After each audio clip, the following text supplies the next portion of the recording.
Mtazamaji, na kwengineko, ama tuelekee katika mahakama ya Milimani ambapo kesi ya kupinga sheria inayoharamisha ukeketaji iliyowasilishwa mahakamani na Daktari Tatu Kamau akidai kuwa inakiuka mila na desturi za jamii ama umma nchini inaendelea kusikizwa. Aidha, upande wa upinzani katika kesi hiyo, afisi ya mkuu wa mashtaka, afisi ya mwanasheria mkuu na bodi ya kukabiliana na ukeketaji inaeleza ni kwa nini sheria hiyo inakiuka ama haikiuki sheria. Kesi hiyo kwa sasa inasikizwa na majaji watatu, Jaji Lydia Achode, Kanyi Kimondo na Jaji Margaret Muigai. Tuelekee katika mahakama ya Milimani. Likewise on page 8, paragraph 49D, should also read second respondent and not first respondent. On page 9, under the relief sought,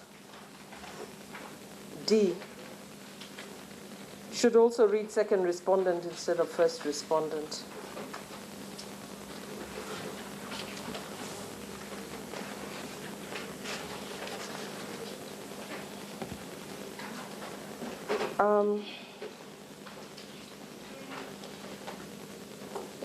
I have a sort of outline of my submission, again going over the key grounds for objection to the petition, to the prohibition of FGM Act. I had three key grounds for objecting to this law. And in addition, Your Honours, I have two additional grounds for objecting which have come out of all the submissions from the interested parties and the amicus curiae. After going through all their documents, I have two others. And so I would like to go through the key grounds for my objection.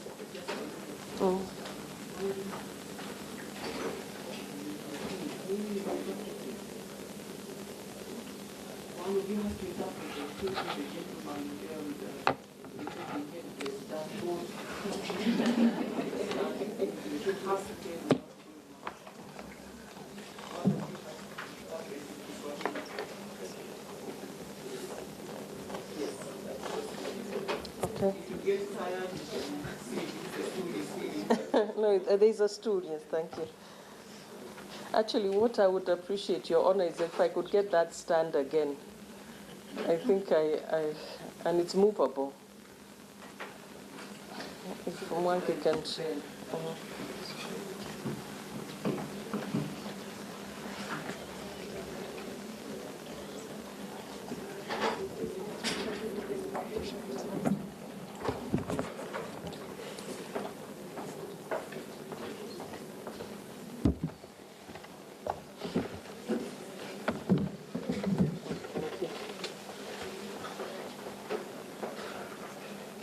So once again, now the grounds, the key grounds for objection to this. Remember that time that you had 15 minutes, so if you could do it in a summary form, because you also have to speak a lot when you are examined by all these people, you're going out your case.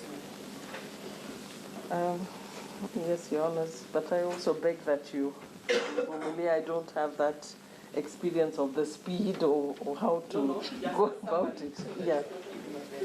Okay. Because you really have given one in writing. Okay.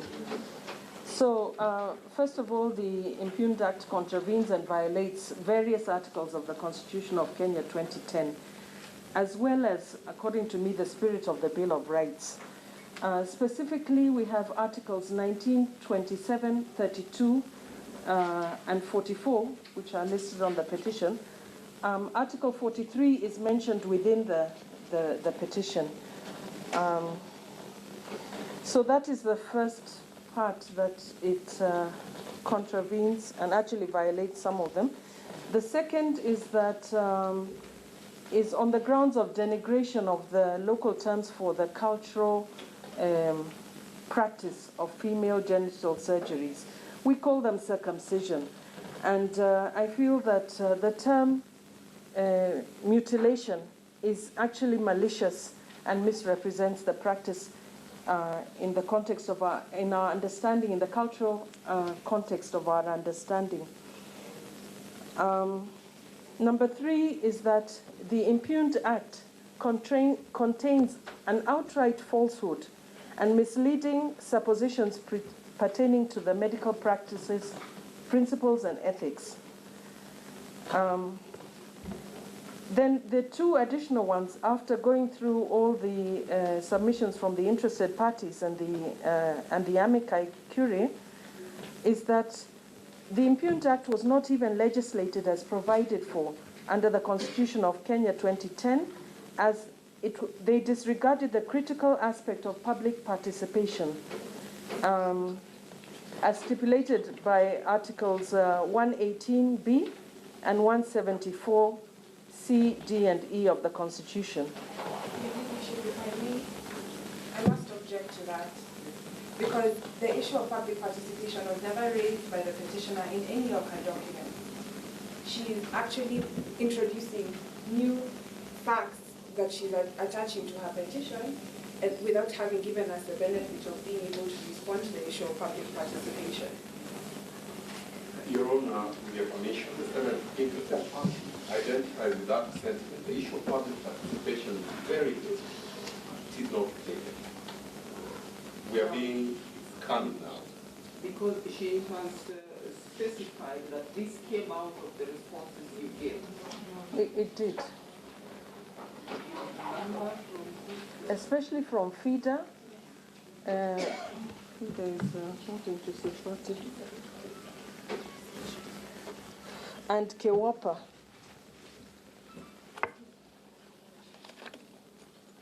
The 6th interested party, their submissions, and I can show you where that comes out.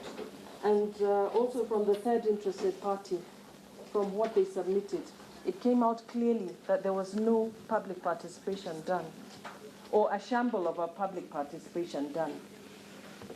I think so. That's what they were saying, or you are saying that there was a shamble of public? There was a shamble of public participation. Yes.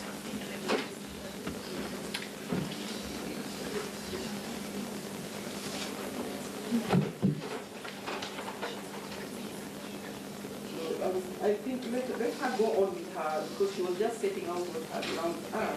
You can examine on it, and if you need time to go and do anything more than what you have already done, you can make that application later on. If it was not what they are saying, that you didn't plead it. For sure, I admit. I didn't plead it because that I was not aware of that. But going through their submissions, it has become evident. In court, you're actually bound by your pleadings. Yes, yes. So you don't now plead something else, then you remember something on the way here, then you come and... Yes, Your Honor, and in fact, this is why I have taken the trouble to ask for this. I have actually asked whether I can talk about these additional grounds, because they have come out of their submissions. But that you can do in your submission. Yes. You can actually do in your submission, but not as your evidence, because you didn't plead it. Yes, yes, yes. So the last one is also that there is a type 4 FGM, which is listed by the World Health Organization. Just repeat that, please. In the Act lists 3 types of FGMs which have been criminalized. There's A, B, and C. There is A, B, and C on the first page of the Act. I don't know how to say they have described it. But according to WHO, there are 4 types. So obviously type 4 was not criminalized. Without due respect, Please, can I finish? Please, can I finish where I'm going with this? You see, the problem is that if you bring in things you didn't believe, they will keep rising up. Yeah, but can I just finish this? Then she can condemn it, because what my issue is that. Your Ladyship, the petitioner has brought to court the Prohibition of Female Genital Mutilation Act, which only recognizes 3 types of FGM. She's attempting to litigate on the WHO standards and WHO categorization of FGM, which is not within the Act, for which we have been brought to court today. It is not proper for her to do that, Your Ladyship. It is not pleaded in her documents. Your Honor, I am not, that's not what I'm aiming to do at all. All I'm aiming to point out is that what came out of the submissions of the interested parties is that in all their training materials and everything that they are teaching the public, they are including type 4 as something which is criminalized. But it is not criminalized in the Act. But is that part of your pleading? Is it part of your pleading? It isn't part of my pleading. That's what I started off by telling you that in court, you only get what you prayed for. And that is what you have pleaded. You come and ask for one thing, then you don't expand it when you are now standing there. Okay. So because you have given Three. Grounds that are very, very visible, which can be seen, then now you're supposed to speak to those grounds. So that's what they are prepared for. That's what you say that was done wrong. That's what they are prepared for. Others we have to adjust, then go and give them permission to start again filing other documents. Then we'll be here until the end of next year. Okay. Okay. So I will leave those and I'll concentrate on the first three. Yes. The first three that it violates Articles 19, 27, 32, 43, and 44. That it denigrates the local term for female circumcision, and the Act contains falsehoods and leading suppositions pertaining to medical principles and ethics.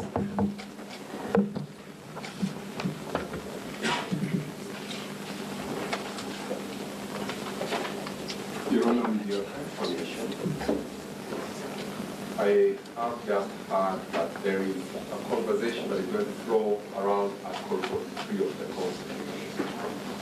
I must say, I'm not strict. She does not plead, she's not sitting anything around 43. I am. So again, the prayers don't have 43. I have. Can I get my petition?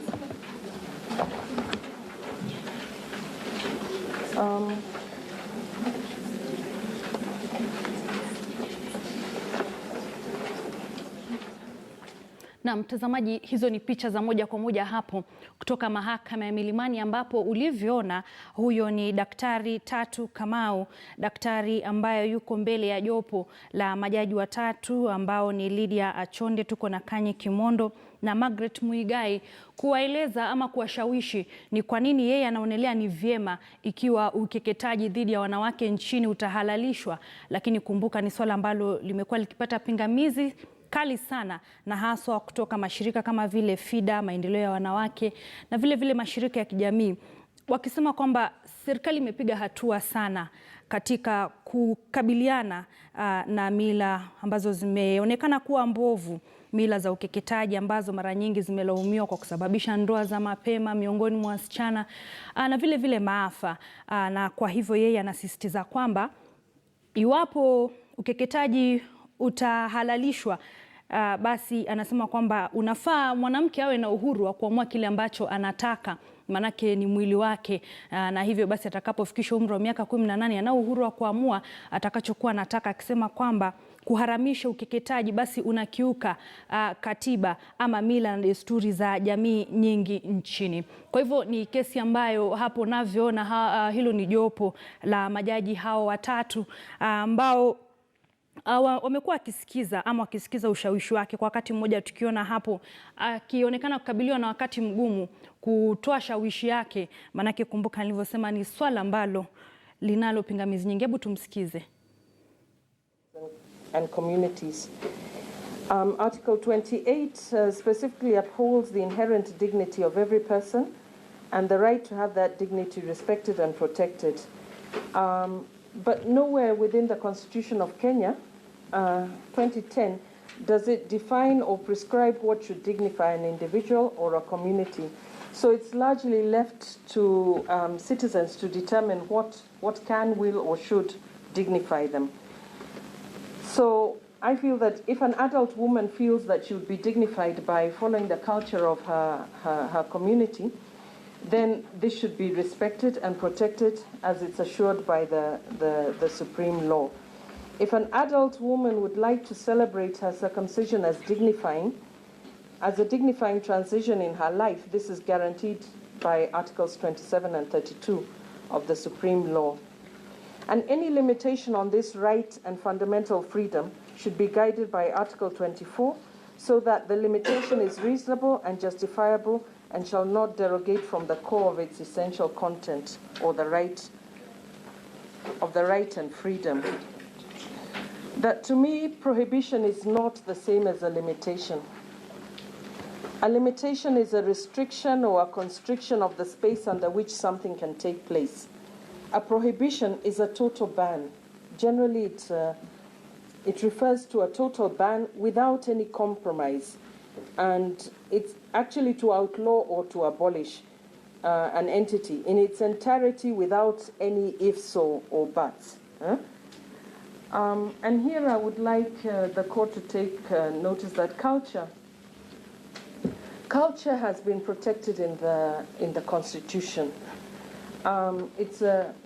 It's been protected severally in the Constitution, starting from the preamble, where we say that we are proud of our ethnic and cultural diversity. Maybe let me read it properly. We are proud of our ethnic, cultural, and religious diversity and determined to live in peace and unity as one indivisible sovereign nation.